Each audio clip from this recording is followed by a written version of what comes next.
Swati ji, over to you now. जय जिनेन्द्र सभी को। हाँ जी। इंट्रोडक्शन कराने का भी तो रिकॉर्ड बन गया होगा, किन्हीं बुक्स में नाम दे सकती हो। शुरू ज- कर। हाँ जी। जय जिनेन्द्र सभी को। आज हम अपनी प्रश्नोत्तर रत्न मालिका सीरीज को आगे बढ़ाते हुए आज हम 17वें 18वें श्लोक पर चर्चा करेंगे। और आज हमारे इस डिस्कशन को लीड करने वाले हैं विपुल भैया। Vipul ji has been a core member of जेनिन फ्रॉम लास्ट सेवरल इयर्स, और उनका जेनिन को बढ़ाने में बहुत सहयोग है। और विपुल जी अभी अपनी कंसल्टिंग कंपनी चलाते हैं, इंश्योरेंस में स्पेशलाइज करते हैं। पहले जेरोक्स मैक्स लाइफ इंश्योरेंस में रह चुके हैं, वो गुड़गांव में है with and lives with his wife and son. तो विपुल भैया, we are very much looking forward to your session. Over to नहीं यू।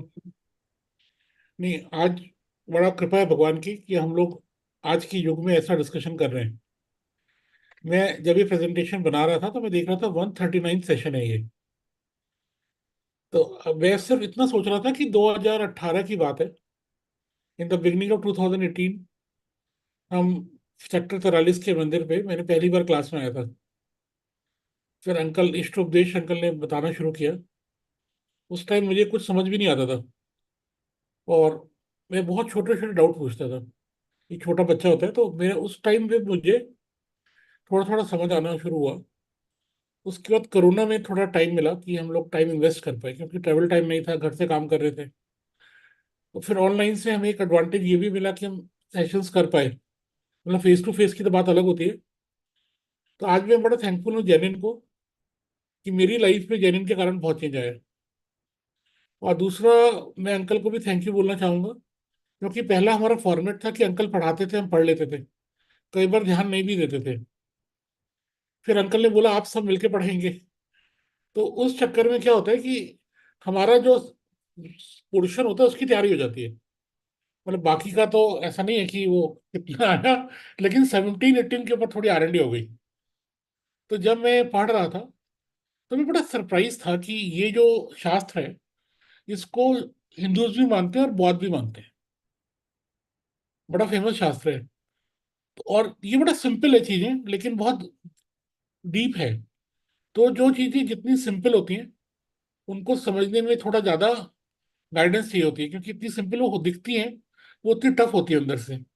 तो मैं छोटा सा प्रेजेंटेशन बना के लाया हूँ, मैं आप लोगों के साथ शेयर करना चाहता हूँ। Can I proceed? जी विपुल जी।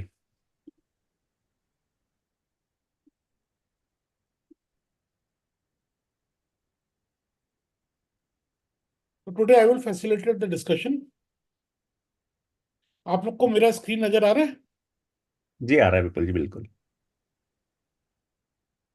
तो पहले जो दो श्लोक हैं, 17 और 18, मैंने लेफ्ट साइड पे लिखे। मेरी संस्कृत इतनी अच्छी नहीं है, मुझे मतलब गलती पढ़ूंगा। अगर कोई मेरी सहायता कर सकें और इसको पढ़ दें तो सब व्यूअर्स के लिए अच्छा होगा। अंकल आप लोगों से रिक्वेस्ट करेंगे। ठीक है, मैं पढ़ता हूं। किम मरणम मूर्खत्वम, किम चानर्घ्यम यदवसरे दत्तम, आमरणात् किम शल्यम प्रच्छन्नम यत् कृतमकार्यम। ये इसमें जो टीका में जो दिया हुआ है, ये इसकी वर्तनी जो है वो थोड़ी अशुद्ध है यहाँ पे। ये प्रच्छन्नम होना चाहिए। अच्छा अच्छा, प्रचंडम। हाँ, इसका अंकल दोनों में क्या फर्क होगा, प्रचन्नम और प्रचन्न में? नीचे से ही लिखा है, नीचे से ही लिखा है। अच्छा अच्छा। नीचे जो इसके अन्वयार्थ है उसमें जिस अच्छा तरह अच्छा। से लिखा है ना प्रच्छन्नम, अच्छा वैसा वो होना। ठीक है फिर। तो अंकल अगर 18 भी पढ़ने का तो कंटिन्यूशन में एक साथ ही। दूसरा भी पढ़ देता हूँ। कुत्र विधेयो यत्नो विद्याभ्यासे सदौषधे दाने, अवधीर्णा क्व कार्या खल पर्योषित पर धनेषु। Thank you uncle. तो इन दोनों श्लोक में मिला के बेसिकली 5 प्रश्न पूछे गए हैं। तो मैंने उनको इंग्लिश में भी लिखा है ताकि जो हम लोग बोलते हैं जिन लोग को संस्कृत इतनी नहीं आती है या वो है तो उसको थोड़ा समझ पाएंगे। वो उन्होंने बोला डेथ क्या है, मृत्यु क्या है। तो यहाँ डेथ का मतलब फिजिकल डेथ, बॉडी की डेथ की बात नहीं कर रहे हैं। जो मुझे समझ आया, अगर मेरे से कोई त्रुटि होगी तो आप लोग मुझे करेक्ट कर दीजिएगा एंड में। उन्होंने कहा मूर्खता डेथ है। फिर दूसरा पूछा गया व्हाट इज प्राइसलेस। उन्होंने कहा help given at the right time is priceless. Third पूछा गया कि आपको कौन सी चीज ऐसी है जो डेथ के टाइम पे भी आपके आत्मा को मतलब वो प्रिक करती है। तो उन्होंने कहा अनवर्दी एक्ट्स जो सीक्रेट में करे गए हैं। फिर उन्होंने बोला किस चीज पे अप्रोप्रिएट एफर्ट करना चाहिए, किस चीज को फोकस करना चाहिए। तो उन्होंने बोला नॉलेज एक्वायर करने में और विलिंग टू डोनेट मेडिसिन। ये मेरे लिए एक नई चीज थी। मैं अपने लाइफ में डोनेशन में मेडिसिन को थोड़ा नीचे मानता था, लेकिन इसमें मेडिसिन को काफी ऊपर रखा गया और किसी चीज के बारे में ज्यादा बात नहीं की गई है।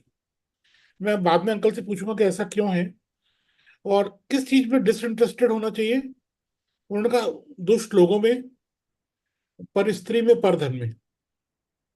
तो अगर आप इसका प्रैक्टिकल यूज देखें कॉर्पोरेट, पौराणिक मान्यताओं के मुताबिक अगर इसको प्रैक्टिकल यूज देखें कॉर्पोरेट वर्ल्ड में, तो इसका एप्लीकेशन इस पूरे शास्त्र का बहुत ज्यादा है। अगर मैं देखता हूँ जैसे इष्टोपदेश हर जगह एप्लीकेबल है, बाकी सारे ही शास्त्र जगह एप्लीकेबल है, लेकिन ये ऐसा है कि जो प्रोफेशनल वर्ल्ड में एज इट इज एप्लीकेबल है। तो मैं नेक्स्ट स्लाइड पे जाता हूँ। तो मैंने सोचा कि भी मूर्खता की डेफिनेशन क्या है। भी हम बोल रहे हैं मूर्खता डेथ है, तो मूर्खता की डेफिनेशन क्या है। फिर मैंने काफी सारा वेब रिसर्च भी करा और ढूंढा भी। तो मुझे 5 तरह की मूर्खताएं समझ आई जो कॉर्पोरेट वर्ल्ड में है। पहली है कि बिलीविंग एवरीथिंग विदाउट क्वेश्चनिंग, कि आपको जो बोला गया पैसा मान गए और अपना डिस्क्रिप्शन यूज ही नहीं किया आपने। जैसे मैं देखता हूँ कि हमें कोई शास्त्र थोड़ा टेढ़ा मेढ़ा बता दे, कोई मिस इंटरप्रिटेशन बता दे, हम उसको मान जाते हैं। और हम अपने आज के युग में देखते हैं कि व्हाट्सएप न्यूज पे लोग ट्रस्ट कर लेते हैं। कोई कोई चीज चला देता है, अपने दिमाग को इस्तेमाल नहीं करना है। तो मूर्खता की डेफिनेशन मुझे समझ ये आई कि आपको जो चीज सही है उसको आप वेट ना देखें, जो चीज सही नहीं है उसको वेट दें। तो बेसिक डेफिनेशन तो वही है। दूसरा है कि आप नए आइडिया को कॉर्पोरेट वर्ल्ड में लिसन ना करें। अगर आपको रॉन्ग भी प्रूफ कर दिया जाए लेकिन आप चेंज करने को रेडी नहीं है। कॉर्पोरेट वर्ल्ड के लिए बहुत बड़ी मूर्खता है, जैसे हम लोग अपने कैरियर में ग्रो करते हैं, हम नए आइडिया को एक्सेप्ट करना नहीं चाहते हैं, ये भी फुलिशनेस है। थर्ड मूर्खता मुझे लगती है कि इमीडिएट ग्रेटिफिकेशन, और हम सेल्फिश हो जाते हैं। ये मुझे इसलिए लगता है कि अगर हम मार्शलो थ्योरी पढ़े या कुछ भी पढ़ते हैं साइकोलॉजी का, तो उसमें बोलते हैं जो लोग इमीडिएट ग्रेटिफिकेशन के चक्कर में पड़ते हैं वो ज्यादा ग्रो नहीं करते हैं, वो राइट चीजों में फोकस नहीं करते हैं। फोर्थ मैंने कहा दूसरे के एफर्ट को खोटा दिखाना और दूसरे के मजाक उड़ाना। दूसरे के बिलीफ्स को अगर हम देखते हैं, क्योंकि हम लोग क्रॉस कल्चर एनवायरनमेंट में बात करते हैं जब, तो हमारे सोचने का तरीका होता है। मैं अपनी लाइफ में देखता हूँ, मैंने मैक्स लाइफ में 22 साल जॉब करा रफली। अब मैं अपनी कंसल्टिंग कंपनी चलाता हूँ, तो मुझे तो वही कंपनी बुलाएगी जो थोड़ा वीक होगी, छोटी होगी, नहीं तो मैकेंजी को बुलाएगी। तो मुझे ऐसा लगता था कि इन कंपनियों को कुछ आता नहीं होगा। लेकिन जब मैं वहां गया तो मुझे उनके प्रोस्पेक्टिव पता चले, तो मुझे लगा हम इन लोग को अंडरमाइन कर जाते हैं। तो लाइफ में क्या होता है, हम बहुत लोगों को अंडरमाइन कर जाते हैं, और वो हमें करना नहीं चाहिए, दूसरे के एफर्ट्स को भी नहीं करना चाहिए।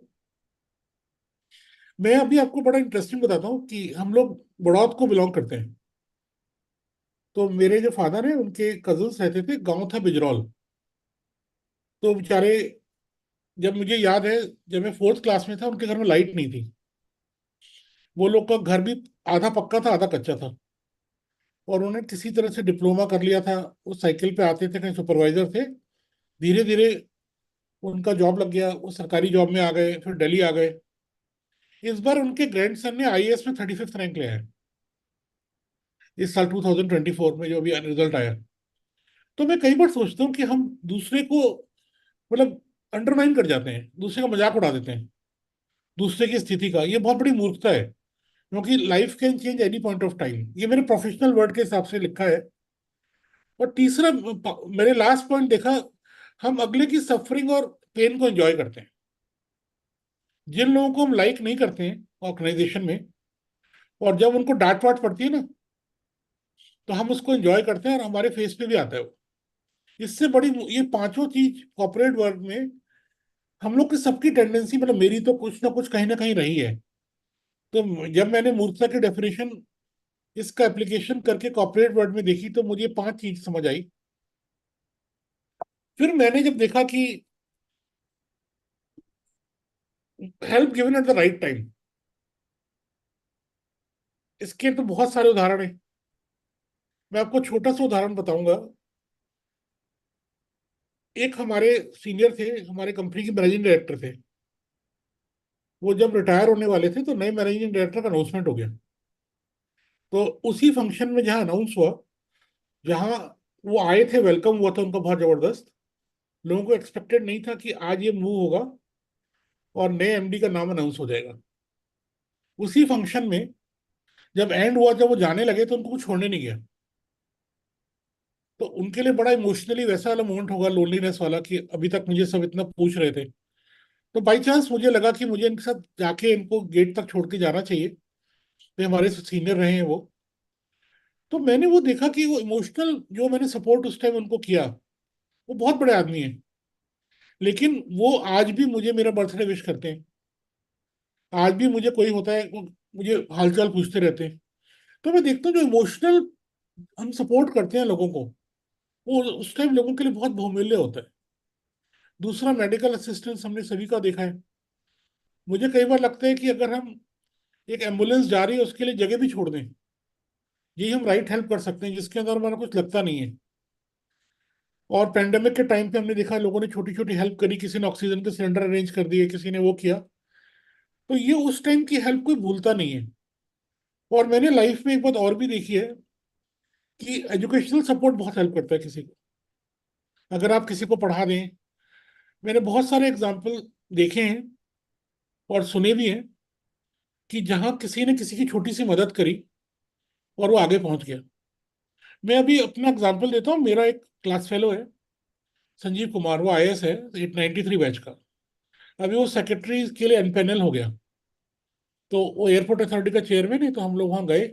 उसने एक छोटी सी पार्टी रखी हमारे बैच के लिए। तो हमारे बाकी मित्र भी आए हुए थे। तो एक हमारा मित्र, वो रेलवेज में है, वो भी आया हुआ था। उन्होंने एक इंसिडेंट शेयर किया। वो इंसिडेंट ये था कि जो संजीव था, बहुत हम्बल बैकग्राउंड से आता था। और वो, उसको जब पास आउट हुआ, उसका जॉब लग गया, वो लार्सन टूब्रो बॉम्बे में चला गया। एक दिन उसको पता चला कि अगर एमटेक का एडमिशन के लिए वो जाएगा, तो आने जाने का किराया मिलेगा आईआईटी कानपुर में, एंट्रेंस टेस्ट का। तो उसकी बहन आईआईटी का, वो कानपुर में रहती थी, उसने कहा बहन से मिलना हो जाएगा, किराया मिल जाएगा। वो पहुंच गया, उसने एंट्रेंस, छोटा सा होता था गेट के बाद, वो दिया। और दोपहर में वो सेलेक्ट भी हो गया। और शाम को जब फीस जमा करने की बारी आई, तो उसके पास 600 रुपये नहीं थे। जो हमारा दूसरा फ्रेंड था, उसके फादर ने पूछा, बेटा आप पैसे क्यों नहीं जमा कर रहे हो? उसने कहा अंकल मेरे पास पैसे नहीं है। उन्होंने उसके 600 रुपये जमा किए। उन्होंने कहा अंकल जब मेरे पास होंगे मैं आपको वापस लौटा दूंगा। उन्होंने कहा बेटा कभी भी दे देना। उसके बाद उसको था ही नहीं कि पढ़ना है, उसको था जॉब करना है, फैमिली को सपोर्ट करना है। एक महीने बाद उसका वहां पे झगड़ा हो गया अपने बॉस से, उसने नौकरी छोड़ दी। जब वो अपने कमरे में आया, तो उसने सोचा लाइफ में क्या करूंगा। तो वो सोचा कि मैं एमटेक ही कर लेता हूँ, कम से कम 1800 रुपये मिलेंगे, मेरा खर्चा तो निकलेगा और थोड़ा पैसा मैं घर भेज सकता हूँ। जब वो आईआईटी कानपुर में एमटेक करने आया, तो उसने देखा कि लोग आईएएस की तैयारी कर रहे हैं, और उसका बाई चांस आईएएस में सिलेक्शन हो गया, and he is a very reputed officer. तो मुझे बोल रहा था कि अगर डीके सिंह के फादर ने उस दिन 600 रुपये नहीं दिए होते, तो मैं यहाँ तक पहुंचता ही नहीं। तो हम जो छोटी छोटी मदद करते हैं, हम जिनका, वो समझते नहीं है कि उनका इम्पैक्ट क्या होगा।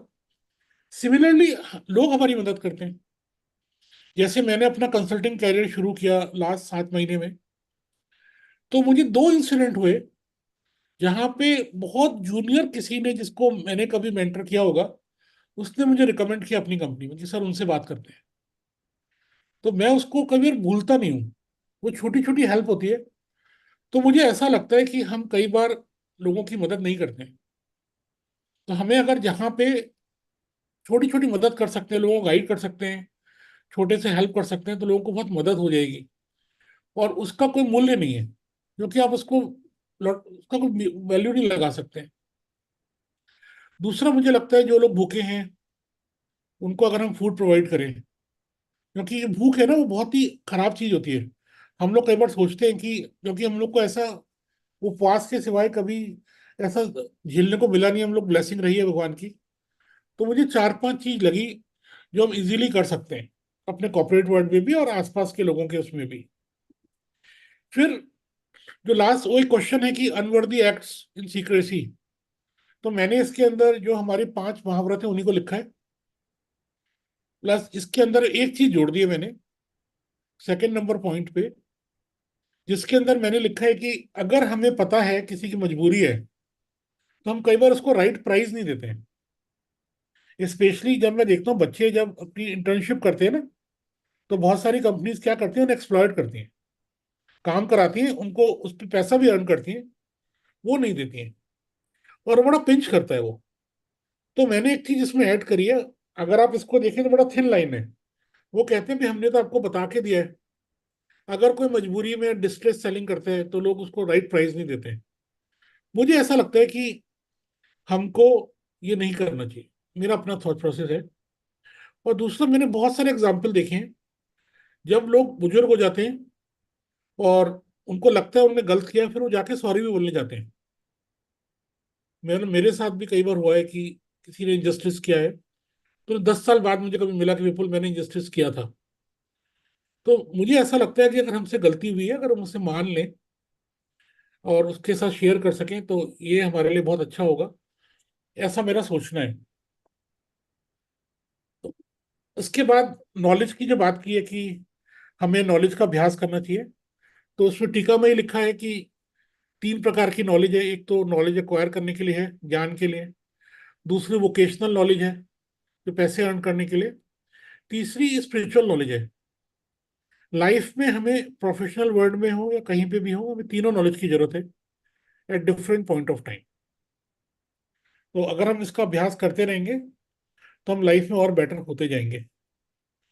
तो मेरा छोटा सा ही प्रेजेंटेशन था, क्योंकि मैं इससे ज्यादा मुझे इसके लिए कंटेंट नहीं मिला, तो मैंने अपने बस थॉट शेयर करें। तो मैं अब रिक्वेस्ट करूंगा बाकी हमारे जो लोग ग्रुप में हैं अपने अपने थॉट शेयर करें।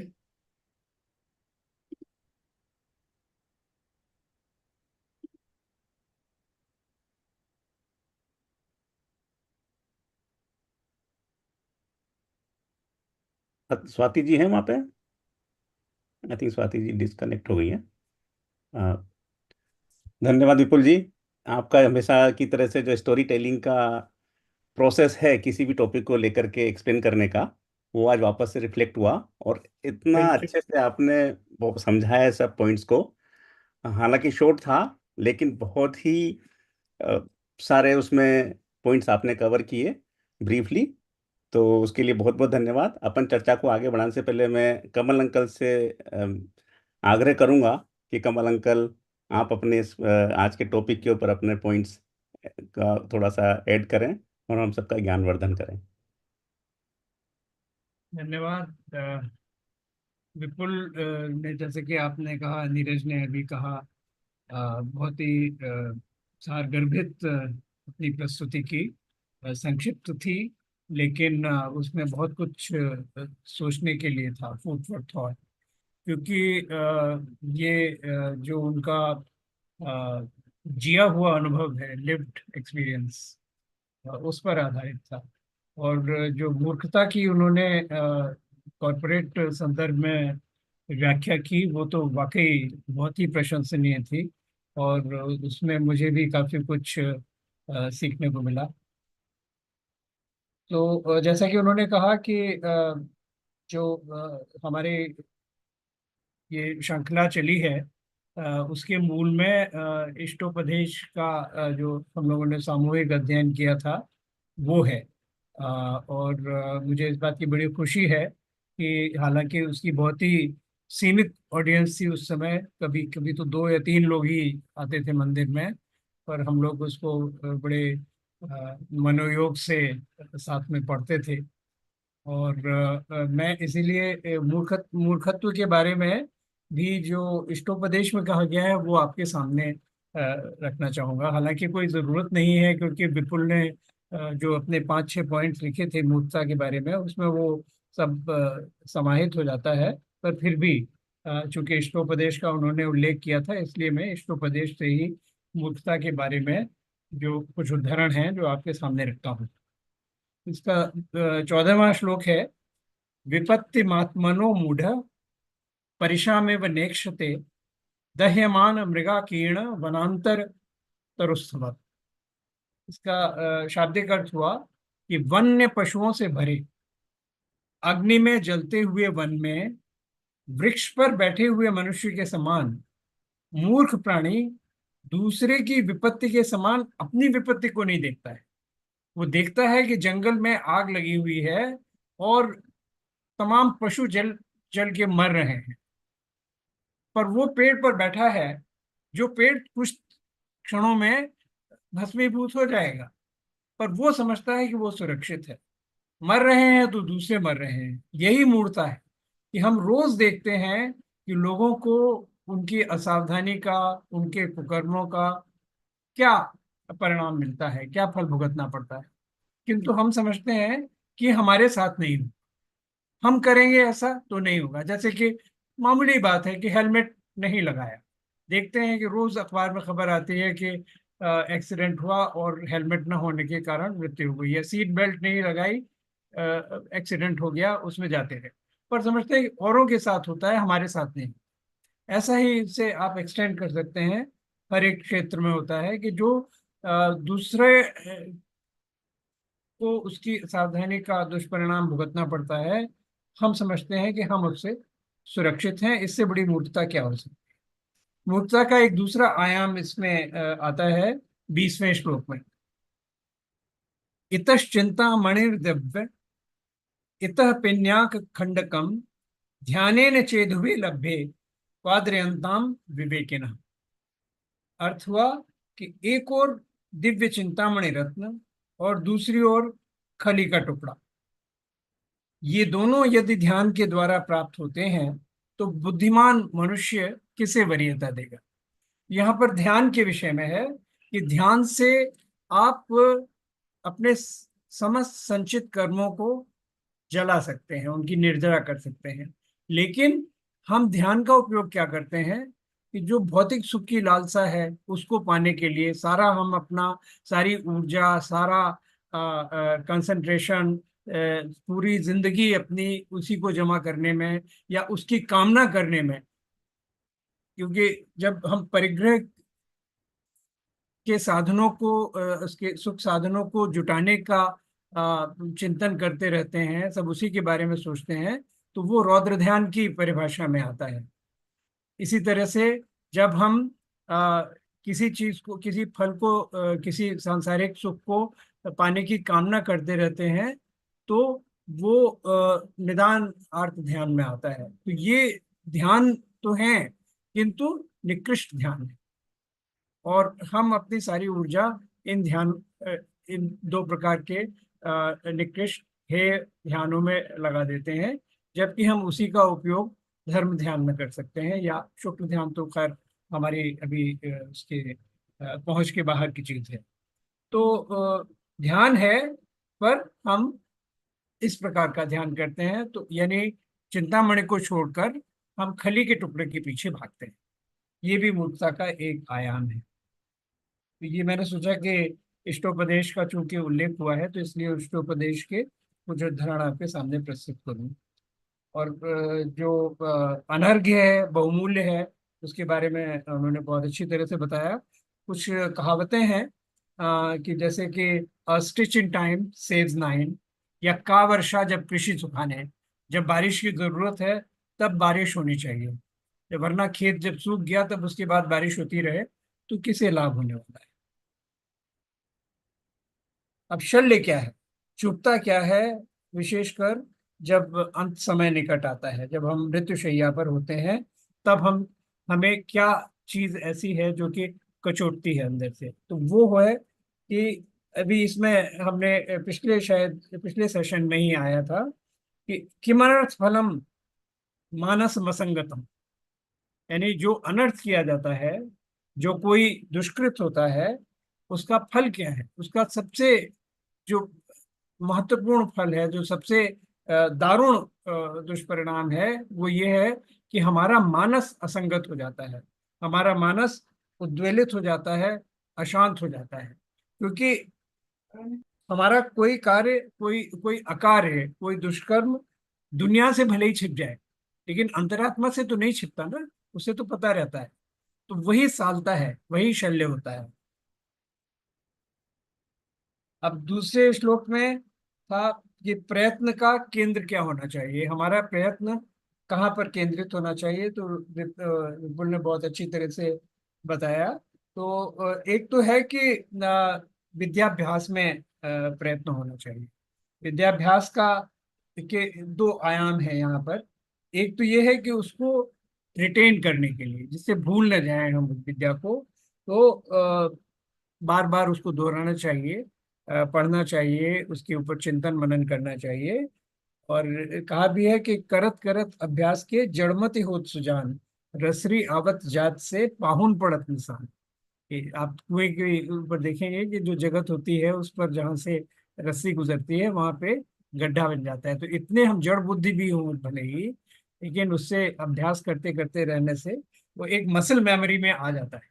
अब ये जो आप देखते हैं कि जो हमारे अभी वर्ल्ड कप जीत के आए हैं जो लोग, जैसे मास्टर्स हैं इसमें, विपुल सॉरी विराट कोहली और बुमराह और रोहित शर्मा। तो ये कितने घंटे, कितने दिन, कितने साल लगातार प्रैक्टिस करते रहते हैं। यानी इस लेवल पर पहुंचने के बाद भी आप देखेंगे कि नेट प्रैक्टिस जब होती है तो उसमें अग्रणी रहते हैं, सबसे घंटों बैठ के प्रैक्टिस करते रहते हैं। एक वो 10,000 आवर्स का एक कॉन्सेप्ट भी है कि कोई किसी भी लेवल में, किसी भी फील्ड में आपको अगर वर्चुअसिटी प्राप्त करनी है तो 10,000 घंटे उसमें लगाने पड़ेंगे। और यही नहीं है कि आपने वर्चुअसिटी हासिल कर ली तो रुक नहीं गया, रियाज बराबर करते रहना चाहिए। एक से एक ऊंचा संगीतज्ञ होता है, भीमसेन जोशी हो या किशोरी मोनकर हो या अलाउद्दीन खां हो, वो भी बैठ के रियाज करते हैं, रोज घंटों रियाज करते हैं। और अगर कभी रियाज में चूक हो जाए तो पकड़ जाते हैं। ये जो पारखी हैं वो पकड़ लेते हैं कि हाँ आज वो बात नहीं है, आज थोड़ा सा ऐसा लग रहा है जैसे रस्टी है ना। तो इसलिए प्रयास प्रयास करना चाहिए। और दूसरा आयाम ये है इसका अभ्यास का, वो है कि आपकी क्रिया में वो उतरना चाहिए। कि ज्ञान अगर है तो ज्ञान जब तक क्रिया में नहीं उतरा तब तक, यानी अभ्यास में नहीं आया। अभ्यास का मतलब ये है कि एक्चुअली आपको प्रैक्टिस करना है उसको। यानी जैसे हमने पढ़ा तत्व ज्ञान, पढ़ लिया, मतलब द्रव्य संग्रह और क्या क्या सब सारा पढ़ डाला, लेकिन हमारा आचरण वैसा ही वैसा रहा।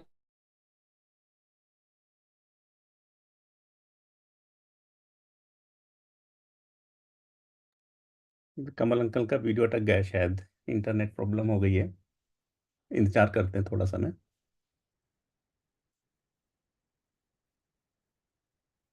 जब तक कमल अंकल आते हैं, वाई के अंकल, मैं आपसे आग्रह करूंगा। मेरी आवाज क्लियर आ रही है? हाँ अंकल, आपकी आवाज़ क्लियर आ रही है, वीडियो भी अच्छा आ रहा है। तो आप, और जब कमल जब आ जाएंगे तो माइक हैंड ओवर करना होगा। नहीं, आप अपनी बात पूरी रखिएगा, फिर कमल अंकल के बाद आपके बाद बुलाएंगे। मैं मेंटली प्रिपेयर रहूं ना। हाँ, नहीं नहीं, आपकी बात पूरी वि- करेंगे अपन। विपुल के बारे में तो मैं क्या कहूँ, ये मेरे बहुत फेवरेट जो कुछ लोग होते हैं, he is one of them. इसलिए मैं इनको अप्रिशिएट कम, प्यार ज्यादा करता हूँ। जैसा कमल ने बताया, बिल्कुल शॉर्ट एंड स्वीट और सार गर्भित। मूर्ख पने की कुछ चीजें मैंने नोट करी थी। एक तो विपुल ने जो 139 एपिसोड का बताया, उस पे आचार्य का मुझे याद आ रहा था आचार्य श्री कहते हैं मोक्ष मार्ग पर चढ़ना आसान है, पर उस पर बने रहना बहुत डिफिकल्ट। आप लोग 139 तक उस पर बने रहे, ये बहुत अप्रिशिएबल चीज है। दूसरा, महाराज जी कहते हैं कि धन आदि तो सब पैदा करते हैं, तुम जीव पैदा करो। जैसा विपुल ने कहा, ऐसे लोगों की हेल्प जरूरत पर अगर हम करें तो वो जिंदगी भर आपके लिए बगैर पहचाने भी आके हेल्प। इसका एक संस्मरण मैं बताऊं।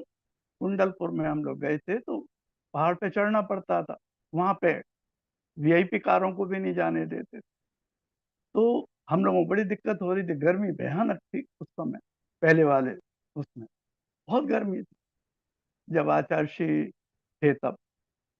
तो हम लोगों को पुलिस ने रोक लिया, इधर डाइवर्ट हुई। अचानक एक सैनिक आया, बोला नहीं नहीं, ये गाड़ी जाने दो। हम उसकी तरफ देखे, कौन है।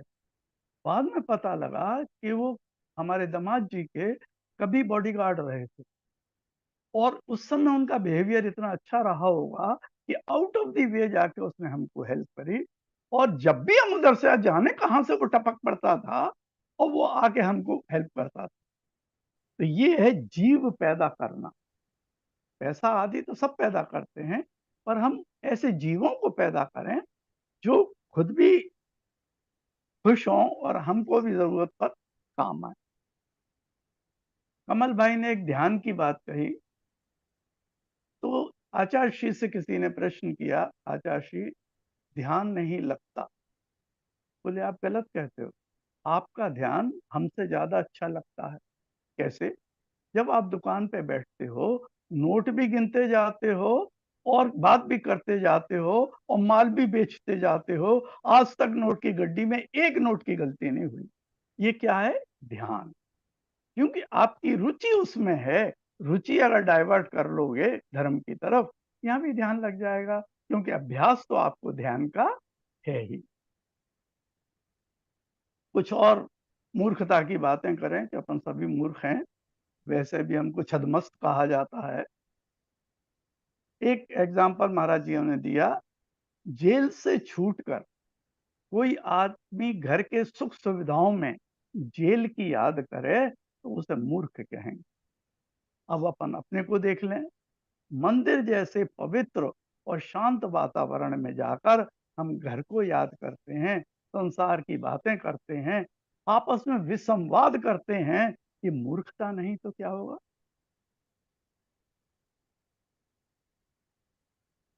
एक महाराज जी ने तो भगवान को सचित्तानंद कहा, जो सत्य में आनंद लेते हैं, और हमको मूर्खानंद कहा कि हम मूर्खता में आनंद लेते।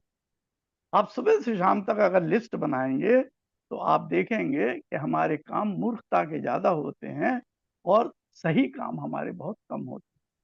जिसमें आत्मा का भला हो, ऐसे काम तो हम बहुत कम करते हैं। एक और मूर्खता का लास्ट एग्जांपल देखें। प्रार्थना करते समय हम बिल्कुल 100% ये श्योर होके करते हैं कि भगवान हमारी सुन रहा है, प्रभु ये कर देना, प्रभु मेरे बच्चे को पास कर देना, आदि आदि। पर किसी की निंदा या पाप करते समय हमको लगता है भगवान बहरा है, भगवान अंधा है, वो न सुनता है न देखता। इससे बड़ी मूर्खता और क्या होगी? अगला, बहुमूल्य अवसर पर योग्य वस्तु का दान। कमल भाई ने पिछली बार कहा भी था, जहां काम आवे सुई क्या करे तलवार। योग्य वस्तु जहां पर यूज होती है, वहां पर बड़ी बड़ी चीजें भी काम नहीं आती। सुधा सागर महाराज कल परसों बता रहे थे कि उपशम श्रेणी जो चढ़ता है 11वें गुण स्थान, अपने जीवन काल में अगर 2 बार चढ़ चुका है, पर अंत में उसके भाव बिगड़ गए, उसे किसी ने संबोधन नहीं दिया, वो अमूल्य वस्तु नहीं दी जो उस समय जरूरत थी, तो उसका क्या होगा? उसका होगा कि वो पहले गुण स्थान में आ जाएगा, आ सकता है। और अर्धपुद्गल परावर्तन काल तक, जो कि लगभग अनंत के बराबर है, संसार में भटक सकता है। किस स्टेज का है ये मुनि?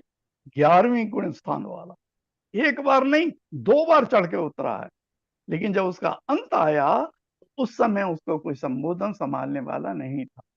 इसीलिए अपने यहाँ अंत में समाधि को बहुत महत्व दिया जाता। अभी विराग सागर जी गए तो सुधा सागर जी ने बहुत तारीफ करी कि सबसे बड़ी बात कि उनको अंत में यह समय मिला कि मैं सबसे क्षमा मांगू, और क्षमा भी बड़ी स्पेशल थी। उनको ध्यान था जिनके साथ मैंने गड़बड़ की है उनको बाई नेम उन्होंने क्षमा मांगी। मैं तुम्हारे साथ ये गड़बड़ की थी, तुम मुझे क्षमा कर। इसी में अपन मारीच को लें। मारीच को देखिए, योग्य वस्तु, आदिनाथ भगवान से योग्य वस्तु क्या होगी, पर उस समय उसका उपादान नहीं था। लेकिन जब शेर था, शिकार कर रहा था, तो उस समय एक कम योग्य वस्तु आई, लेकिन उसने उनका जीवन बदल दिया और उनको भगवान बना। शल्य, तीसरा प्रश्न था, शल्य क्या है? अकार्य काम गुप्त रीति से करना। इसके लिए कहा जाता है, पुण्य करो अंधेरे में, पाप करो खुले में। तो क्या होगा? पाप करना तुम्हारा बंद हो जाएगा। छुपके किया तो तुम जिंदगी भर पाप करते रहो। जब शल्य की बात चली है तो बाहुबली के बारे में बहुत कहा जाता है कि उनको इसलिए केवल ज्ञान नहीं हो रहा था कि शल्य। तो पहली चीज तो ये क्लियर है सिद्धांत से कि छठे 7वें गुण स्थानवर्ती मुनिराज को शल्य नहीं होती। उनको बस एक विकल्प था कि मेरे 99 भाइयों ने जो किया वो मैं करता तो बेहतर था, इसीलिए लगता भरत भाई को बुरा लगा होगा। वो आए नहीं 1 साल, और जब वो आए उन्होंने पूजा करी तो उनको केवल ज्ञान तुरंत हो गया। अब प्रश्न आया कि जो 3 शल्य हैं, माया, मिथ्या और निदान, इनमें माया को तो लिया, बाकी 3 कषायों को नहीं। क्यों?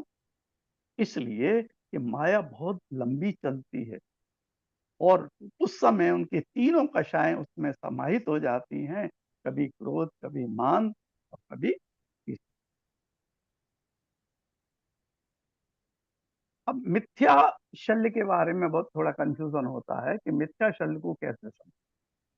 तो मिथ्या शल्य का है प्रमाण सागर जी ने एक दिया, जानते हुए भी चूंकि मैं उसे छोड़ नहीं पा रहा हूं, मैं जानता हूं ये मिथ्या है, ये गलत है, पर फिर भी नहीं छोड़ पा रहा, इसको कहते हैं मिथ्या शल्य।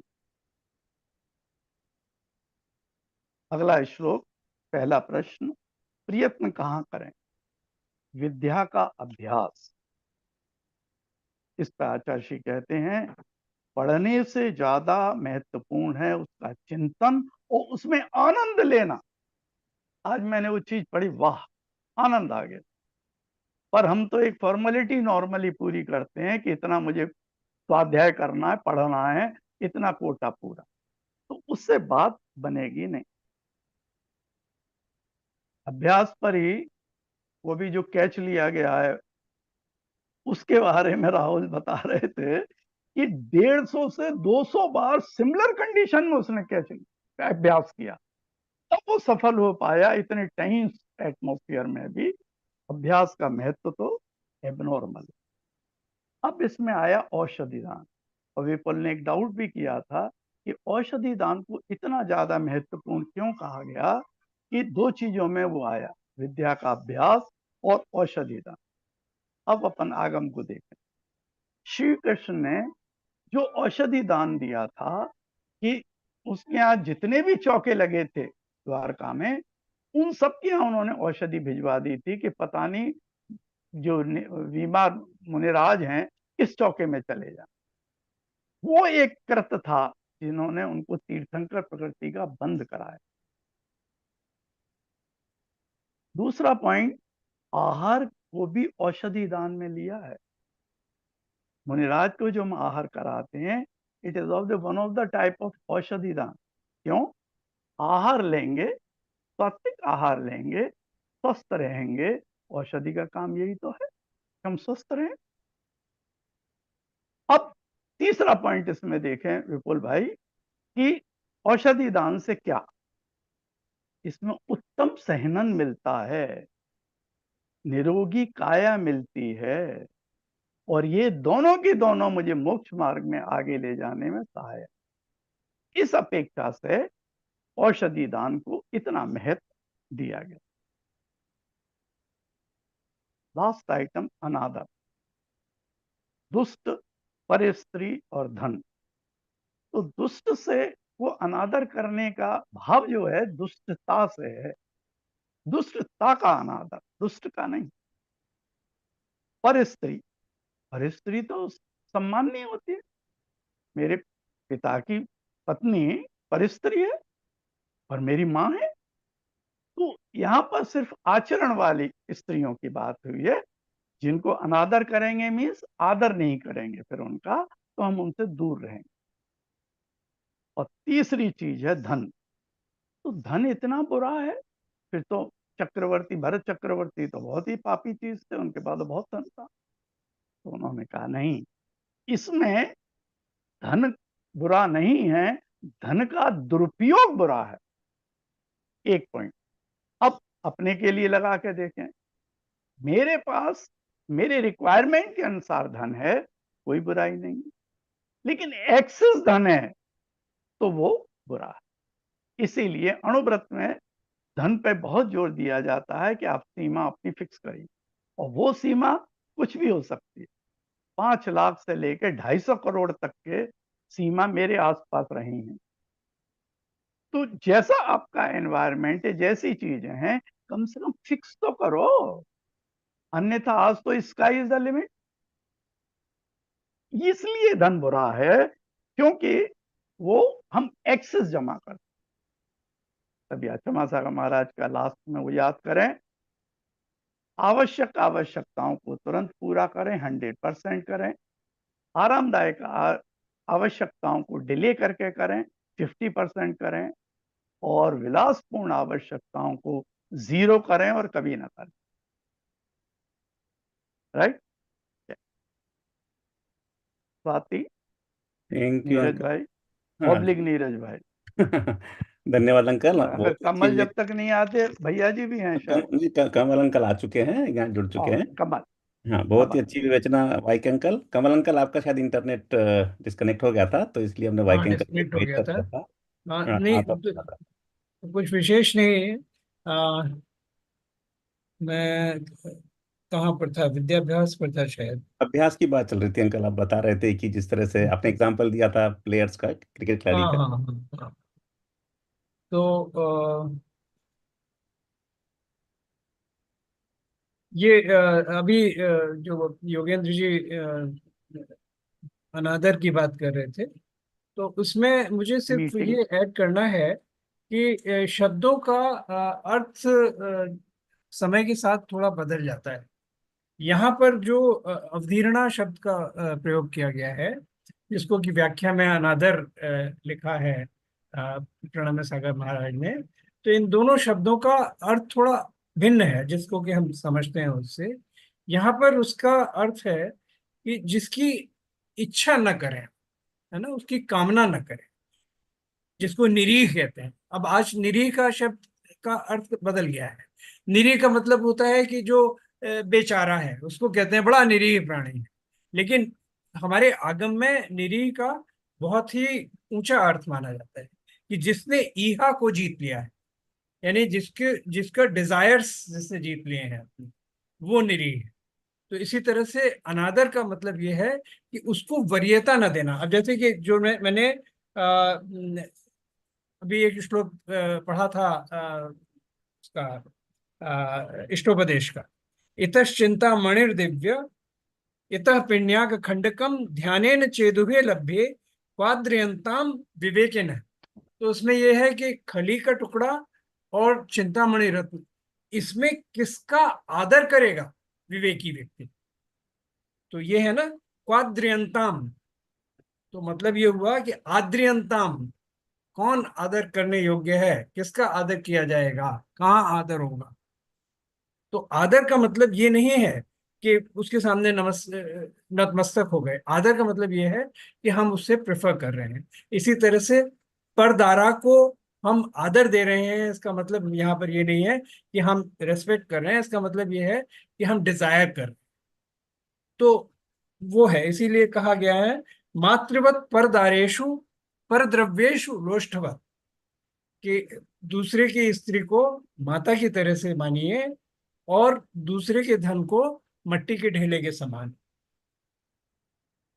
आत्मवत सर्वभूतेषु यह पश्यति स पंडितः, यानी जो सभी जीवों को, सर्वभूत को अपनी तरह मानता है, क्योंकि आत्मा सब में एक जैसी है, वही असली पंडित है, वही बुद्धिमान है। ये मुझे इसमें थोड़ा सा ऐड करना था। धन्यवाद कमल अंकल। आपने अभ्यास वाली बात जो रखी ना, वो बहुत ही अ, समझने वाली बात है, और वो बहुत ही जरूरी चीज है। हर स्पोर्ट्स में, जैसे कि स्पोर्ट्स के हर हर क्षेत्र में अभ्यास नहीं होगा तो शायद वहां पर उतनी कुशलता नहीं आ पाएगी। तो बहुत बहुत धन्यवाद कमल अंकल। अपने साथ विजय कयावत अंकल भी जुड़े हुए हैं आज। विजय अंकल, आपसे सिंगापुर से जुड़े हुए हैं, आप कुछ कहना चाहेंगे? आप म्यूट पर हैं, ठीक है। हाँ, मैं आजकल सिंगापुर नहीं रहता हूँ, मैं पुणे आ गया हूँ। जी, अच्छा अच्छा। हाँ, कुछ कहना चाहेंगे विजय अंकल, आप कुछ शेयर ये करना जो चाहेंगे? 10,000 बार अभ्यास करने का जो उदाहरण दिया, मैंने गए हफ्ते एक संगीत सभा में गया हुआ था। तो वहाँ पे जो गुरुजी थे वो कह रहे थे कि किसी को अगर संगीत सीखना है तो उस पर्टिकुलर पीस को 10,000 बार गाओ। तो मुझे बड़ा आश्चर्य हुआ, लेकिन आज 10,000 फिर वापस आ गया किसी चर्चा में। मतलब यही है कि अभ्यास करते रहो करते रहो करते रहो, तभी जाके परिपक्व होगे। ठीक है। नीलेश भैया जी, आप हैं वहां पर? डॉक्टर नीलेश भैया जी उपस्थित हैं शायद। नहीं चाचा जी। हाँ, वंदना भैया जी, आप हाँ, अपनी कुछ बात कहें आज के सत्र के विषय पर। नहीं मुझे बहुत अच्छा लगा सभी का, और मैं कुछ कहना नहीं चाह रहा, सुनने का मन है आज। जी, अच्छा। यहाँ बारिश हो रही तो सुनने का मन है, आप सुना दें। जी भैया जी, हाँ। किसी का अगर कोई और प्रश्न हो या कोई अपनी बात रखना चाहें तो आप अनम्यूट होकर के बोल सकते हैं। मेरा एक छोटी सी क्वेरी है हाँ, सुनील जी आइए प्लीज। कि इसकी व्याख्या में, जो मूर्खता की व्याख्या में प्रणय सागर जी महाराज ने एक बात लिखी है कि जो माता पिता अपने बच्चों की शिक्षा अगर ठीक से नहीं कराते तो वो एक तरह से उनके शत्रु है, क्योंकि बच्चा मूर्ख रह जाता है। तो मैं यहाँ पे इसको धर्म से रिलेट करना चाहता हूँ कि जो माता पिता अपने बच्चों को अगर धर्म की शिक्षा नहीं देते हैं तो क्या उसको भी हम उसको शत्रु के रूप में लेंगे क्या, जैसे प्रणम्य सागर जी महाराज ने लिखा है? कमल अंकल। हाँ, धर्म की शिक्षा, सही संस्कार वो बहुत ही आवश्यक होते हैं, और माता पिता का ये कर्तव्य है, ये दायित्व है, जिसका वो निर्वाह अगर नहीं करते हैं तो वो मूर्ख हैं। वो स्वयं मूर्ख हैं, और वो अपने बच्चे को मूर्खता की राह पर ढकेल रहे हैं। तो इस तरह से तो शत्रुवत ही व्यवहार हुआ। इसमें मैं जी। एक बात ऐड करना चाहूंगा कि जैसे जो अपनी बाकी सब जो सांसारिक शिक्षाएं हैं, जैसे कोई डॉक्टर बन जाए, इंजीनियर बन जाए, लॉयर बन जाए, बड़े बड़े प्रोफेशनल बन जाते हैं, तो कभी कभी मुझे लगता है कि वो, कई अपने उदाहरण आते हैं जिसमें देखा है कि कोई अ, जो बहुत ऊंची पोजीशन पहुंच गया और गलत काम कर देते हैं अपनी पावर का, तो वो इसीलिए होता है क्योंकि उनको वो मौलिक शिक्षा या उनका जो संस्कार है या जो धार्मिक शिक्षाओं के माध्यम से जो सही और गलत का अंतर है, वो शिक्षा नहीं मिली। तो व्यवहारिक शिक्षा में तो कोई कितना पढ़ा लिखा हो जाए, कितनी बड़ी बड़ी डिग्रियां हासिल कर ले, पर उस ज्ञान का वो सदुपयोग समाज के लिए कर रहा है कि नहीं कर रहा है, या जो लोग नीचे हैं, उठ नहीं पा रहे हैं, उनको उनका उत्थान करने में कर रहा है कि नहीं कर रहा है, तब तक उस बड़ी बड़ी डिग्री का कोई फायदा नहीं है। मुझे तो, मेरे दिमाग में तो यही बात आती है। तो जब भी हम बच्चों से बात करते हैं तो यही कहते हैं कि भाई, धर्म आपको क्या सिखा रहा है? धर्म अपनी आत्मा का उत्थान करना तो सिखा रहा है, पर साथ में ये भी कह रहा है कि पहला कदम तो ये है कि जो आपसे नीचे तबके के लोग हैं उनका उत्थान करो। आप पढ़ लिख के गए हैं, आप अच्छे परिवार से आते हैं, आपके जीवन में सब कुछ है, तो पहले उनका सोचो, उनको आगे बढ़ाओगे तो आपका धर्म अपने आप हो जाएगा। तो खाली सांसारिक शिक्षा, बड़ी बड़ी डिग्रियां, बड़े बड़े कॉलेज से पढ़ना अपने आप में कोई सफलता या कोई बहुत ज्यादा महत्व नहीं रखता, अगर उसका उपयोग सदुपयोग नहीं किया जाए तो, या उसका दुरुपयोग ना करें। सदुपयोग नहीं हो पा रहा है, दुरुपयोग तो ना करें। तो मेरे दिमाग में तो ये बात आती है। नहीं, एब्सोल्युटली करेक्ट। नीरज भाई, जी अंकल। सुनील भाई, संस्कार भी Yes, sir. कैसे दिए जाते हैं? संस्कार तो आप एक उदाहरण प्रस्तुत करके दे सकते हैं ना, कि अगर माता पिता का स्वयं का आचरण निंद्य है, तो वो कोई संस्कार दे ही नहीं सकते अच्छे। बिल्कुल ठीक। इसलिए सबसे जरूरी तो ये है कि माता पिता को एक आदर्श अपने बच्चों के सामने रखना चाहिए अपने व्यवहार से। वही वही संस्कार होते हैं। और संस्कार ऐसे थोड़े होते हैं कि हम कर कुछ रहे हैं और हम पढ़ाएं कि ऐसा करो ऐसा करो। तो बच्चे तो इस मामले में बहुत ही ज्यादा सतर्क होते हैं। बहुत छोटा सा बच्चा भी खट से विरोधाभास पकड़ लेता है कि आप कह ये रहे हैं, कर ये रहे हैं। बच्चों से अच्छा कोई जज नहीं होता। वो बहुत जल्दी, वो हमेशा आपको जज करते रहते हैं। तो they are always on the lookout to find inconsistencies in your behaviour. सही बात अंकल, बहुत बहुत सही बात। नीरज भाई, सुनील भाई, जी अपने अंकल। कहा जाता है कि ज्यादातर हम लोग अपने बच्चों को अभिमन्यु की तरह संसारिक चक्रव्यूह में घुसना तो सिखा देते हैं, पर निकलना नहीं सिखा पाते, इसीलिए वो खत्म हो जाते हैं। बिल्कुल ठीक। जी अंकल। सुनील भाई, इसलिए जी, एकेडमिक के साथ में धर्म बहुत जरूरी है।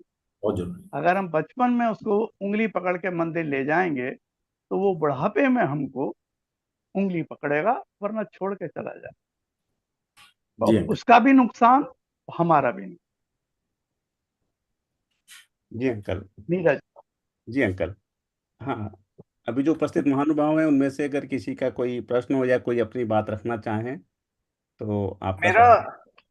भैया, मेरा वही क्वेश्चन था कि जब भी हम बोला ना विपुल भैया ने कि हेल्प करें किसी की भी, और विशाल जी, जितना आप जैसे, विशाल जी, अच्छा आपकी बेटी के नाम से ज्वाइन कर रहे थे, मैं नाम से कंफ्यूज हो अच्छा गया। सॉरी सॉरी कोई बात नहीं।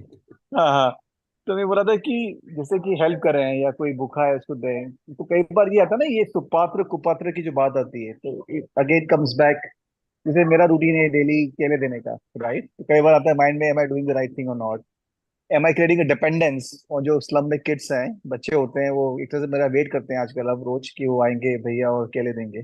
बट समवेयर आता है कि कुपात्र की बात आती है, कई बार आता है कि am I creating dependence in their mind, कहीं मैं विकल्प बांध रहा हूँ। तो इसमें मेरा फिलॉसफी है कि कीप इट सिंपल। भाव जो है, ज्यादा एनालिसिस पैरालिसिस नहीं करनी, जो अच्छा लग रहा है वो करो। लोगों की हेल्प ही कर रहे हो आप। Is that the right thing, right way to think? Just wanted to confirm.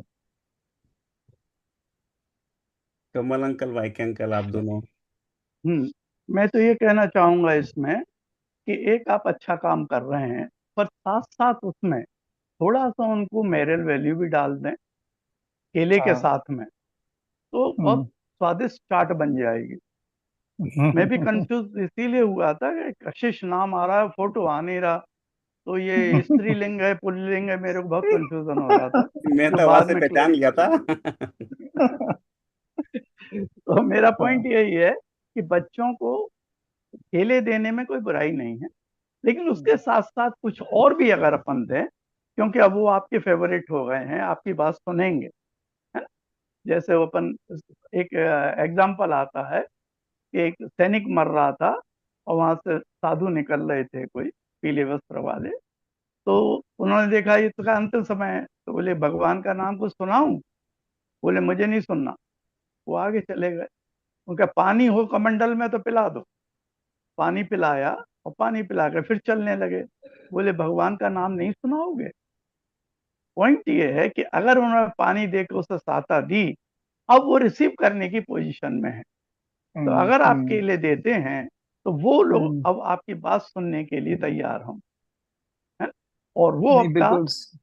बेहतर चीज होगी, बेहतर होगी हाँ केला देने से भी ज्यादा। हाँ। नहीं, मैं भी एक्सपेरिमेंट कर रहा हूँ uncle, exactly to your point. जैसे काफी मंथ्स हो गए हैं, अब क्या होता है कि एक पर्सन को एक मिलेगा, तो कई बार कोई बच्चा है जो छुपा लेता है, वापस मांग लेता है, तो उसको पता है कि भैया झूठ बोला तो कल नहीं मिलेगा टाइप, राइट?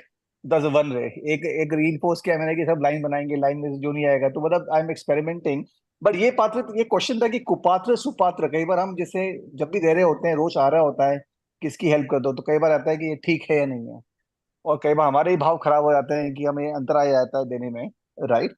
तो कई बार तो ये कितना हमें ये सुपात्र कुपात्र का जो हम बोलते हैं कि कौन सही सुपात्र है दान के लिए, कैसे हम उसको अप्लाई करें जीवन में, मतलब।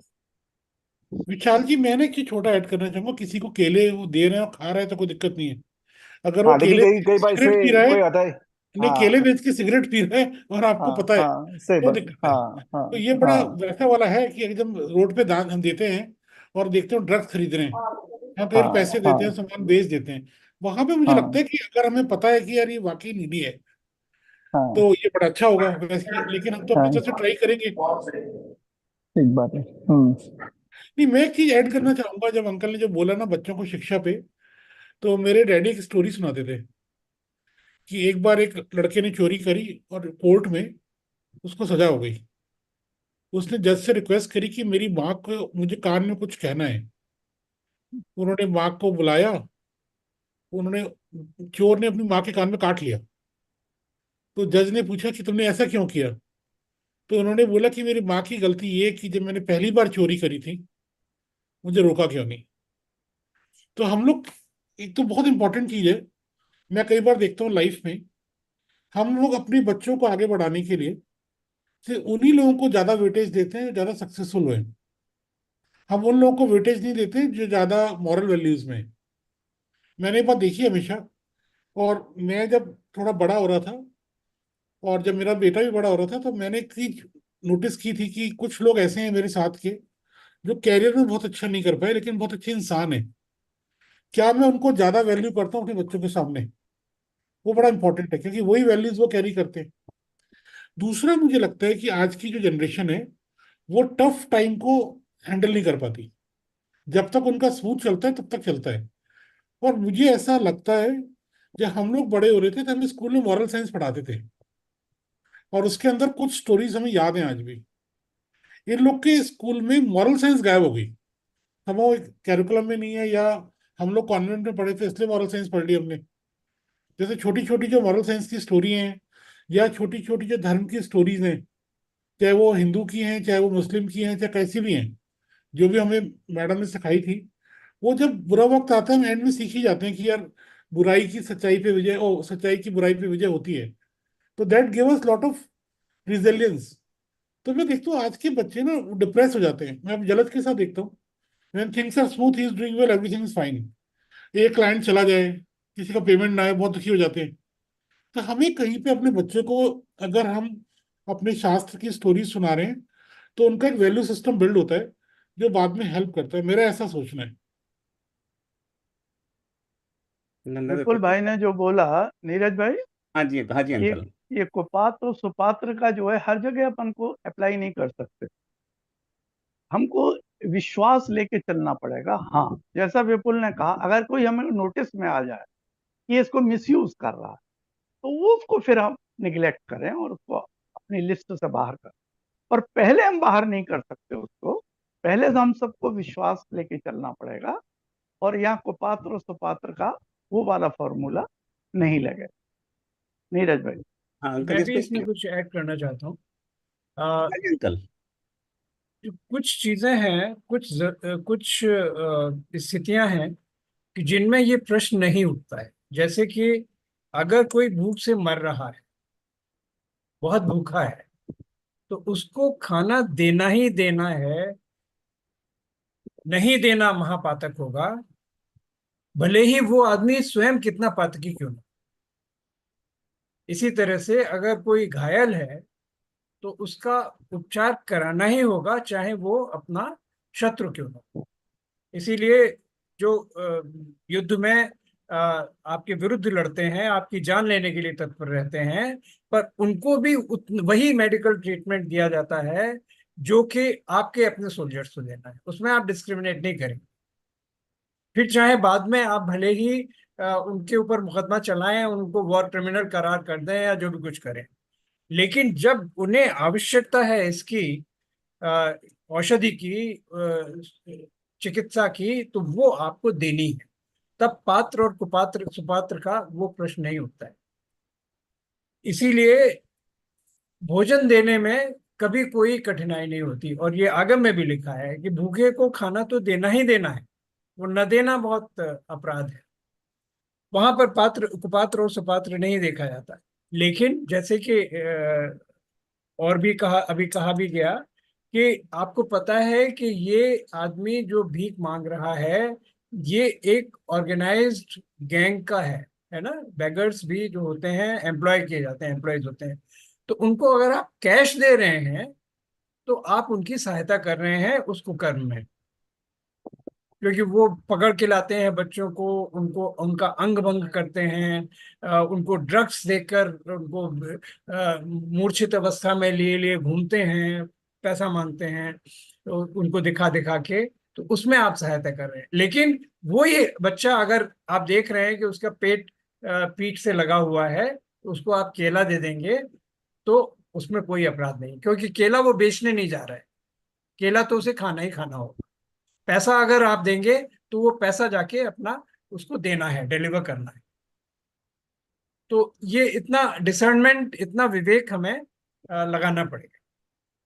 और हर जगह वो कुपात्र सुपात्र का ब्लाइंडली हम उसको नहीं फॉलो कर सकते कि हम देखें अपने क्रेडेंशियल दिखाइए, आप अपना आपने क्या किया है, आप मंदिर जाते हैं कि नहीं जाते हैं, तो ये नहीं हमें देखना है। जी अंकल। स्वाति जी, आपका हैंड रेज्ड है। धन्यवाद भैया। सुनाई दे रहा है मेरे? हाँ, आवाज आ रही है। अच्छा अच्छा, हाँ जी। अ, जय जिनेन्द्र सभी को। Thank you so much Vipul भैया और such a nice session. Kamal uncle, YK uncle, thank you for your input. मेरा ये प्रश्न था कि जैसे जब ये कह रहे हैं कि बहुमूल्य क्या है जो अवसर आने पर दिया जाए, तो आजकल क्या होता है कि व्हाट्सएप ग्रुप में ना कई जगह आए होते हैं कि भाई इनको वो जरूरत है, यहाँ मदद कर दीजिए, वहां मदद कर दीजिए। तो कई बार मेरी इच्छा भी होती है करने की, कभी कर भी देती हूँ, और मोस्टली समय ही नहीं होता है, क्योंकि वो किसी का करने के लिए मतलब जानते तो है नहीं, वो तो व्हाट्सएप में ऐसे ही आए हुए हैं। और अब उसमें किसी में लिखा है कि भैया उनका ऑपरेशन होना है, किसी ग्रुप में क्या लिखा है, तो अब समय नहीं होता। तो कई बार मुझे बड़ा बुरा भी लगता है कि ऐसे आप क्या जॉब में बिजी हो रहे हो और अपने कामों में बिजी हो रहे हो, संसार घर गृहस्थी व्यवसाय में, कि जब मतलब जो आपको करने योग्य काम है कि किसी की मदद करना, उसका समय नहीं मिलता है। लेकिन ऐसा भी नहीं है कि जो जिनको मैं जानती हूँ पर्सनली उनकी तो कर ही देती हूँ, क्योंकि वहां पे पुल फैक्टर ज्यादा होता है। लेकिन ऐसे कई बार आते हैं जो मतलब व्हाट्सएप ग्रुप में, अपने मतलब किसी भी सोशल ग्रुप्स में, तो ऐसे में मतलब क्या किया जाए, क्योंकि इतना समय भी नहीं होता। और लेकिन मन में एक बार लगता है कि आप कर सकते थे, आप सामर्थ्यवान भी थे, लेकिन आपके पास समय नहीं था, इसलिए आपने कुछ भी एक्ट नहीं किया। स्वाति, स्वाति। हाँ जी, हाँ जी अंकल। हाँ, मेरे पास भी बहुत सारे व्हाट्सएप आते हैं, पर चूंकि मेरी दान करने की एक सीमा है, जैसे टोटल का 25% करता हूँ, वो मेरा आसपास के लोगों में, मंदिर, पूजा, गौशालाएं, औषधालय और आसपास के लोगों को हेल्प करने में हो जाता है। इससे ज्यादा मेरी लिमिट नहीं है, तो मैं व्हाट्सएप ग्रुप में ज्यादा नहीं जा पाता। क्यों? मुझे यह भी पता लगा है उसमें फेक बहुत होते हैं, कुछ ठीक भी होते होंगे। तो मेरे आसपास जो सर्किल है उसको मुझे मालूम है कि इनका रिक्वायरमेंट जेन्युइन है, तो मैं उनको हेल्प करना प्रेफर करता हूँ, उतना ही कर पाता हूँ। तो मैं व्हाट्सएप ग्रुप के ज्यादा उसमें रेस्पॉन्ड नहीं कर पाता। स्वाति।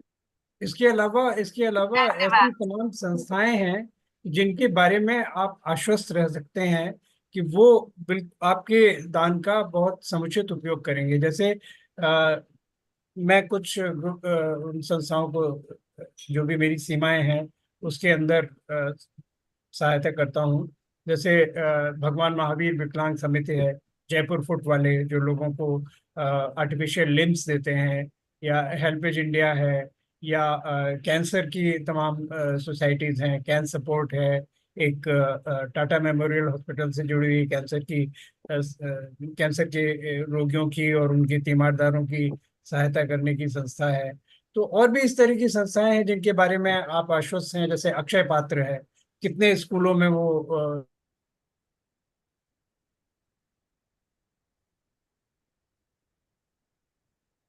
अंकल का शायद अंकल चला गया वीडियो। इंटरनेट वापस से कनेक्शन हाँ आ जाएंगे। नीरज, इसमें हाँ जी, मैं कुछ और ऐड करूंगा। हाँ जी जैसे अंकल। प्रतिभा स्थली है हाँ ना, ये गजब का काम कर रही है और सारी ब्रह्मचारिणी बहनें उसे ऑर्गेनाइज करती हैं, जहाँ 1% डाउट नहीं कर सकते।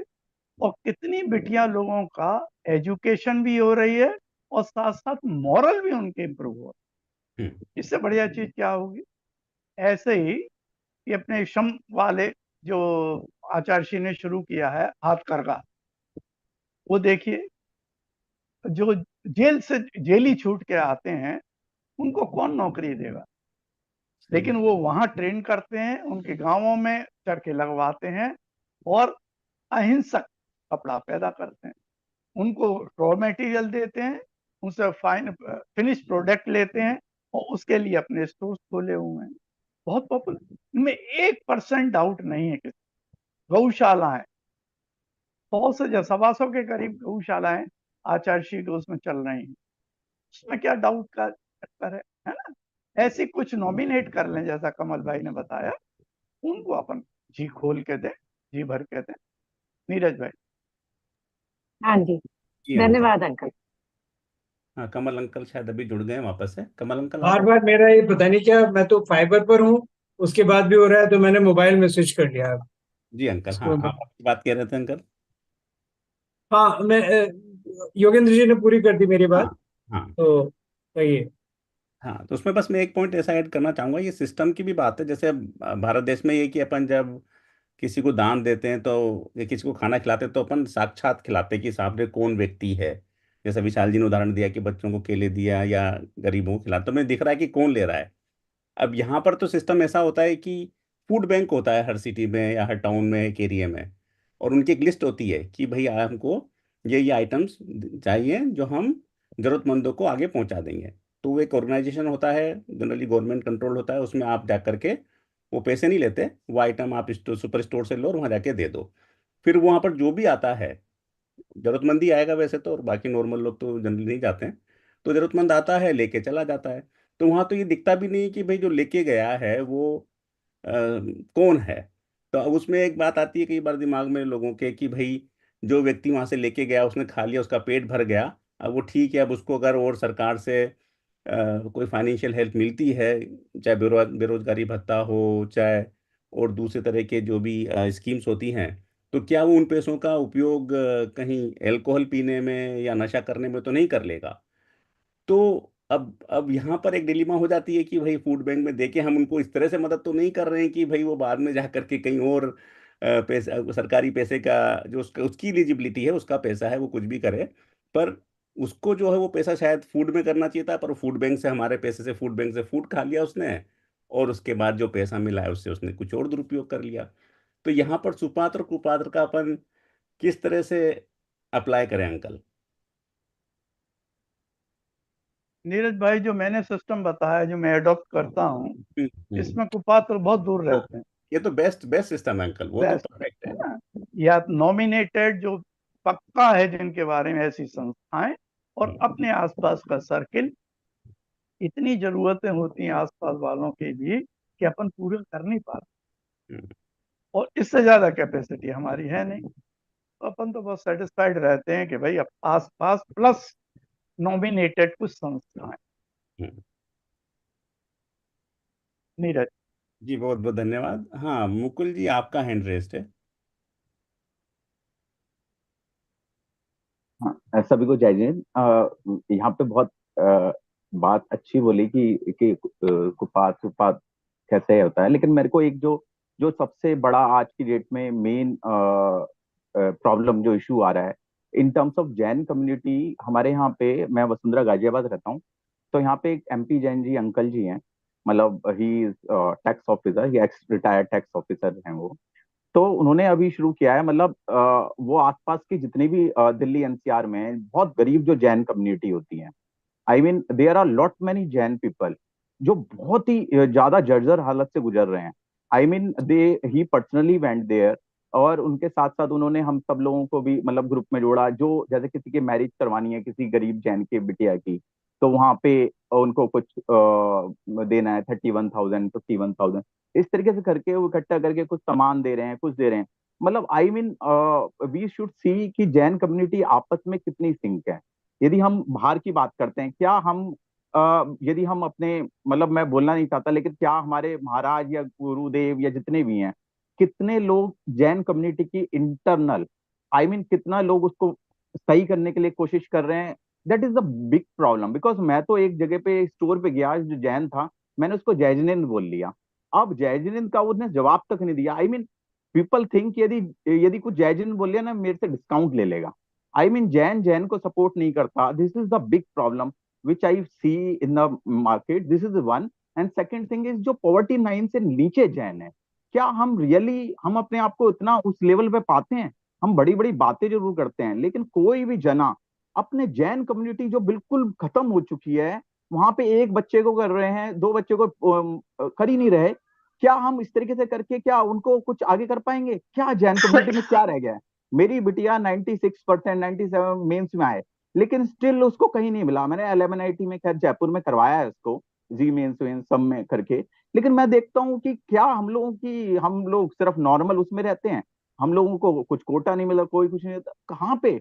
Where we are lying at least, मतलब वी शुड सी आपस में एटलीस्ट जैन कम्युनिटी को, एक दूसरे के जो पॉवर्टी लाइन से नीचे हैं लोग, उनको मतलब उनको सपोर्ट करना चाहिए, जो मेरे को लगता है बहुत ज्यादा जरूरी है, जो हम लोग भूल रहे हैं। तो ये सुपात कुपा आपस में देखें कि कहाँ पे जैन बहुत वीक सेक्शन हैं, उनको हम सपोर्ट करें, तो हमारा एक तरीके से दान देना भी सार्थक होगा, प्लस एक जैन धर्म को अपने को एक वो भी शक्ति भी मिलेगी। यही मेरा कहना।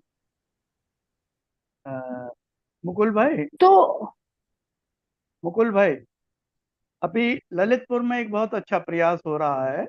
जी वहां पर एक संस्था बनी है जो कुछ मेडिसिन वगैरह भी डिस्ट्रीब्यूट करती है फ्री में, लेकिन सबसे अच्छा काम वो ये करती है, ऐसे जैन बुजुर्ग जिनके बच्चे या तो उन्हें रखते नहीं है या है नहीं, उनको अपने आप रखते हैं वो, और जो नहीं रहना चाहते, जिनके पास रहने का आवास है, वो वहां से टिफिन आके ले जाते हैं फ्री ऑफ कॉस्ट। इस तरह के प्रयास तो चल रहे हैं, पर आपने सही बोला, इसकी और जरूरत है और बढ़ाना चाहिए। हमको देखना चाहिए अशोक आसपास के अशोक सर्कल को मुकुल कि भाई हाँ। जी जी। मुकुल भाई, अशोकनगर में जब मैं महाराज क्षमा सागर के साथ था, तो वहां हम लोगों को 3 फैमिली का पता लगा कि 3 फैमिली, अच्छा उनके साथ जो तुमने कहा बहुत पॉइंट है, वो बेचारे शर्म के मारे बोल नहीं पाते। Correct correct. तो क्षमा सागर महाराज की, उन्होंने वहां के 3 जो सबसे धनाढ़ लोग थे उनको बुलाया, बोले सुनो, ये एक एक फैमिली तुम्हारा कर रहा हूँ, इनको हर चीज अब तुम लुक आफ्टर करो। और उनके सामने ये सब शुरू हो गया था, अनाज दिए जाते थे, उनकी जरूरत की चीजें पूछी जाती थी। ग्वालियर में एक केस हुआ भैया हम लोगों के सामने, एक हमारी बहन है मंदिर में स्वाध्यायी, उसने बताया कि एक महिला बहुत गरीब है और वो एक सिंधी के यहाँ बर्तन मांजती है और बहुत दुखी है क्योंकि नॉन वेज के उसे बर्तन मांजने पड़ते हैं। हम लोगों को बहुत बुरा लगा और हम सब लोगों ने मिल के उसको वहां से छुड़वाया और अपने यहाँ 4-5 लोगों ने अपने घर पर उसे खाने के लिए रखा। हमारे घर में भी खाना आती है एक टाइम। अब उसको ठीक ठाक हो गया और वक्त जरूरत उसकी हेल्प भी करते हैं। जैसे कोरोना में उसके घर पे अनाज पहुंचाया था हम लोगों ने। इस तरह बिल्कुल सही करना चाहिए। और चूंकि अपनी कैपेसिटी लिमिटेड, तो पहले अपन जैन भाइयों को देखें, उसके बाद बाहर का सर्कल देखें। मुकुल ऐसी भाई, कई संस्थाएं हैं जो कि विशेषकर गरीब जैन परिवारों की मदद करती हैं सब तरह से। मैं ही जानता हूँ, अमन चैरिटेबल ट्रस्ट है, जो हमारे एक मामा चलाते हैं। तो वो भी तमाम गरीब विधवाओं को और गरीब बच्चों को, जैन परिवारों के, उनको विशेष सहायता उस ट्रस्ट से मिलती है। एक और सहायता का स्रोत है जिसका उपयोग हम लोग नहीं कर पाते हैं, जानकारी के अभाव। वो ये है कि अब जैनों को अल्पसंख्यक वर्ग में सम्मिलित कर लिया गया है, तो तमाम योजनाएं हैं छात्रवृत्ति की और स्वास्थ्य सहायता की, जो कि जानकारी के अभाव में जिनका इस्तेमाल नहीं हो पाता, तो उनको भी हम उनके संज्ञान में ला सकते हैं और उन सहायताओं को प्राप्त करने के लिए जो आवश्यक औपचारिकताएं हैं उनकी पूरा करने में मदद कर सकते हैं। ये भी एक तरीका है कि जो सरकार से मिल सकती है सहायता, वो उन्हें सुलभ कराएगी। और बिल्कुल एक सही बार और बोला। एक हाँ जी, बार बार अपील करते हैं वो लोग अल्पसंख्यक, कई बार अपने व्हाट्सएप पे उनकी अपीलें आती हैं, हम उसको यूटिलाइज नहीं कर पा रहे हैं, या तो नॉलेज नहीं, उसमें एफर्ट नहीं कर पा रहे हैं। स्वाति। हाँ जी। नहीं, और जैसा कमल अंकल, वाईके अंकल ने कहा, कई ग्रुप्स हैं। एक पहल सोशल समिति है, वो प्रतिभा स्थली में एडमिशन, जो बच्चियां अफोर्ड नहीं कर सकती उनका एडमिशन करवाने में हेल्प करती है, और मतलब किसी तरह की मेडिकल असिस्टेंस में भी हेल्प करती है, जो भी जैन फैमिलीज नहीं अफोर्ड कर पाती हैं। तो मतलब वो एक है। अभी मेरे को कल पता चला, और मेरे फूफा जी ही उसको रन कर रहे हैं, कि उन्होंने Narayana hospital all over India से एक कॉन्ट्रैक्ट कर रहे हैं, जिसमें 500 ऑपरेशन ऑफ एनी जैन जिनको भी जरूरत है फॉर कैंसर या हार्ट पेशेंट्स, वो बहुत ही सब्सिडाइज रेट पे करवाएंगे। तो अगर किसी को भी हमारे सर्कल में दूर कहीं पता चले कि कोई नीडी जैन है जिनका हार्ट या कैंसर का कोई भी ट्रीटमेंट होना है, तो वी कैन अप्रोच देम, और बहुत ही सब्सिडाइज रेट में वो ट्रीटमेंट हो जाएगा। तो इस तरह के काफी वो हैं। बस यही है कि जैसे हम जैनिन के माध्यम से ये सारी इंफॉर्मेशन भी अगर लोगों तक पहुंचा सकें, ज्यादा से ज्यादा लोगों तक, तो फिर बहुत ही अच्छा होगा हमारी जैन कम्युनिटी के लिए। बहुत बहुत एक और धन्यवाद। थोड़ा फिर प्रतिभा आ- किसी संस्थाओं को एक थोड़ा सीधे फायदा दान ये भी हो कर गया कि सकते हैं। आयुष्मान कार्ड बन गए हैं, लोगों को बहुत हेल्प हो रही है, गरीब खास तो। नीरज भाई। जी अंकल। कमल अंकल, शायद आप कुछ कह रहे थे। कमल अंकल, आप कुछ कह रहे थे क्या?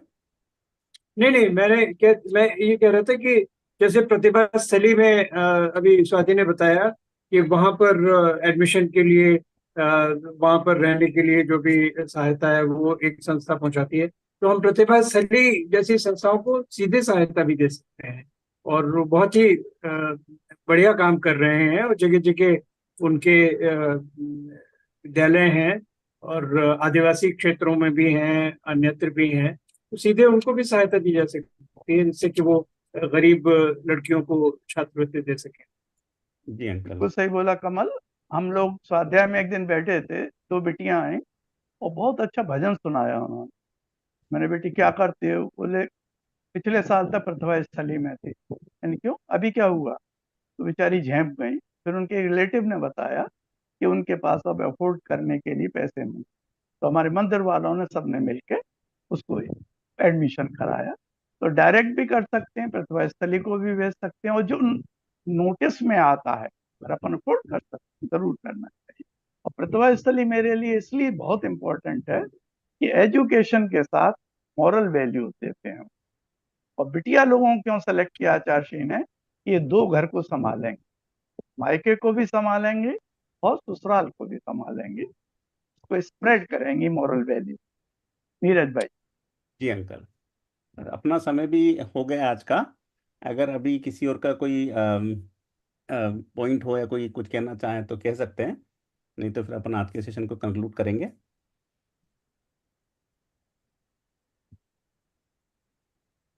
तो ठीक है, आज का अपना बहुत ही अच्छी चर्चा रही। सबसे पहले तो विपुल जी, आपका बहुत बहुत धन्यवाद। आपने जो आज जो दो श्लोक हैं उनकी व्याख्या करी, और उनके उसके ऊपर किस तरह से हम अपनी प्रोफेशनल पर्सनल लाइफ में किस तरह से उनका उनमें जो सिद्धांत बताए गए उनका उपयोग करें, और किस तरह से अपना और अपने आसपास के लोगों का जीवन अच्छा बनाए, ये संदेश आपने दिया और बहुत ही आसान भाषा में आपने समझाया था, उसके लिए बहुत बहुत धन्यवाद। कमल अंकल, वाईके अंकल, आप दोनों का जितना धन्यवाद किया जाए उतना कम है। हमेशा की तरह से आपने अपने पॉइंट्स रखे और उसका और आगे चर्चा को बढ़ाया और कई सारी जानकारी है हमारे सबके साथ साझा करी, उसके लिए बहुत बहुत धन्यवाद। और बाकी जो हमारे ऑडियंस हैं, जो भी काफ़ी चले गए हैं, काफ़ी जो रुके हुए हैं, उन सब का भी बहुत बहुत धन्यवाद, क्योंकि ऑडियंस होते हैं तो चर्चा में बहुत मज़ा भी आता है और ज्ञान का एक तरह से सबका ज्ञान वर्धन भी होता है और ज्ञान आगे बढ़ाया भी जाता है उनके माध्यम से। तो ऑडियंस का होना भी बहुत ज़रूरी है। तो सभी को बहुत बहुत धन्यवाद। तो आज हम अपना सत्र यहीं समाप्त करते हैं। मैं जिनवाणी स्तुति प्ले करता एक हूँ। मिनट नीरज, जी भाई ये अंकल। विपुल की चालाकी मैंने नोटिस की है। 20 मिनट इनपुट देता है और 1 घंटे कमाई करता है। ये पक्का बढ़िया आदमी है ये विपुल। इन्होंने नई कंपनी शुरू की अपनी, मैनेजमेंट कंसल्टिंग की। अंकल कंसल्टिंग जॉब नहीं नहीं नहीं अंकल, होती ऐसा है नहीं है। जैसे मैं जितना सीखता हूँ ना, मुझे बड़ा अच्छा लगता है। मैं तो खाली जो डाउट है उनको ट्रिगर कर देता हूँ। ड्यूटी तुम्हारी सिखाने की थी आज, 20 मिनट सिखाया और 1 घंटे वापस ले लिया, है ना? नहीं अंकल, आप लोगों से हमेशा मिलता ही है। नहीं, बहुत बहुत आशीर्वाद। आपकी कंसल्टिंग कंपनी बहुत अच्छी चलेगी, यही हमारी शुभकामनाएं है विपुल अंकल, थैंक यू। विपुल भैया। हाँ, मैं जिनवाणी स्तुति प्ले करता हूँ। जी।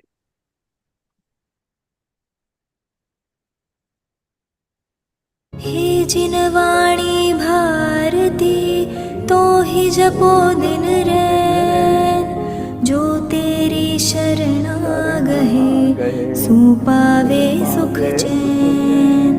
जावाणी के ज्ञान दे सूझे लोकालोक, सोवाणी मस्तक नवो सदा देत हो ढोक, सदा देत हो ढोक।